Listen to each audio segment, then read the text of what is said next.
सलाम। क्या आप जानते हैं परमेश्वर का वचन यिर्मयाह की पुस्तक 29 के 11 में क्या कहता है कि मैं अंत में तुम्हारी आशा पूरी करूँगा। और यदि आपकी आशा अभी भी पूरी नहीं हुई है तो पिक्चर अभी बाकी है मेरे दोस्त। ये अंत नहीं है, ये आपकी स्टोरी का अंत नहीं है। यदि आप परमेश्वर पर आशा रखते हैं तो बेटा ये आपके स्टोरी का अंत नहीं है। परमेश्वर आपको ढेर सारी आशीष देने जा रहा है। ये तो बस ट्रेलर है, पूरी पिक्चर परमेश्वर के हाथ में है। परमेश्वर बिहाइंड द सीन काम कर रहे हैं। मैंने आगरा में भी ये चीज़ कहा था, परमेश्वर आपके जीवन में काम कर रहे हैं। मुझे बताइए ना, बाइबल में ऐसा कौन सा कैरेक्टर है जिसने परमेश्वर पर आशा की और उसका अंत बहुत ही बुरा हुआ हो। दानियल को सिंहों की मान में डाला गया, वो वहाँ से भी जयवंत होकर बाहर निकला। शद्रक मेशक अबेदनगो को आग की भट्टी में झोंका गया। अय्यूब का तो उदाहरण आप जानते हैं, सबसे भयंकर। परमेश्वर ने रूत की सहायता की जब उसने कहा कि तेरा परमेश्वर मेरा परमेश्वर रहेगा। मैं कहती हूँ ना, जीवन में जिसने भी परमेश्वर पर आशा लगाई ना, चाहे वो एस्तर रानी हो, चाहे यूसुफ हो, उसको भी सबसे ज़्यादा बिट्रेयल मिला उसके भाइयों से। उसको गड्ढे में डाला गया, उसको बेचा गया। परमेश्वर ने उसी उनकी टेस्टमनी को, जो एक दुखित उनकी बात थी, उनके जीवन की एक दुखित गवाही हो सकती थी, परमेश्वर ने उन्हीं स्थान में उन्हें जीवन किया। उसी परिस्थिति में परमेश्वर ने उनको ऐसा बाहर निकाला वहाँ से।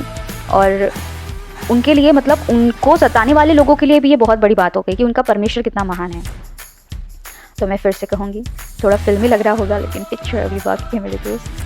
परमेश्वर आपसे बहुत प्यार करते हैं और वो नहीं चाहते कि, परमेश्वर यिर्मयाह 29 में यही कह रहे हैं 11 के 11 पद में, कि जो कल्पनाएं मैं तुम्हारे विषय में करता हूँ उन्हें मैं जानता हूँ, वे कुशल की है, हानि की नहीं है। और अभी जो टाइम चल रहा है ना, ये बस प्रोसेस में है आप। परमेश्वर ने कहा कि मैंने सब कुछ नया कर दिया है। और ये थोड़ा अलग रहेगा, लेकिन बहुत सारे लोग क्या करते हैं कि 1 जनवरी से कहते हैं कि हम न्यू रिजोल्यूशन करेंगे, फिर हम ऐसी चीज़ें फॉलो करेंगे, हम सब कुछ नया अच्छे से स्टार्ट करेंगे। कि नहीं, परमेश्वर कह रहा है कि आज ही वो दिन है जो मैंने बनाया है और तुम इसमें आनंदित हो। आज ही से सब कुछ अपनी आशीषित नई चीज़ें एडॉप्ट कर लो। पुरानी बातें बीत गई, उस पर मनन मत करो। परमेश्वर आपको जीवन करने जा रहा है, तो आज ही सारी चीज़ों में एक जो रिजोल्यूशन हम 1 जनवरी से बनाने की कोशिश करते हैं कि नए साल से हम सारी चीज़ें अच्छे से करेंगे, नहीं, आज ही स्टार्ट कर लो। क्योंकि कोई भी हैबिट एडॉप्ट करने के लिए और वो बनी रहने के लिए 21 डेज़ लगते हैं। आई गेस मैं गलत भी हो सकती हूँ, लेकिन बहुत टाइम लगता है। मतलब तो अगर 1 जनवरी से स्टार्ट करेंगे, फिर वो अगर बनी रही तो ठीक है, अगर नहीं बनी रही तो आज ही स्टार्ट कीजिए सारी चीज़ें, तो वो बनी रहेंगी आपके जीवन में। और यदि आपकी आशा परमेश्वर है तो वो उसे ज़रूर पूरी करेंगे। परमेश्वर इस छोटे से मैसेज से आपको ब्लेस करे और सचमुच में परमेश्वर आपके साथ हैं। आप स्वयं जानते हैं कि परमेश्वर आपके साथ हैं। परमेश्वर का वचन कहता है कि जो आंसुओं के साथ बोते हैं वे खुशियों के साथ लवने पाएंगे। आप जय जयकार करके अपनी कटनी को काटेंगे। आप फलवंत होने जा रहे हैं क्योंकि आपकी आशा परमेश्वर है। एकमात्र खुदा परमेश्वर आपको इस वचन के द्वारा ब्लेस्ड करें। आमीन।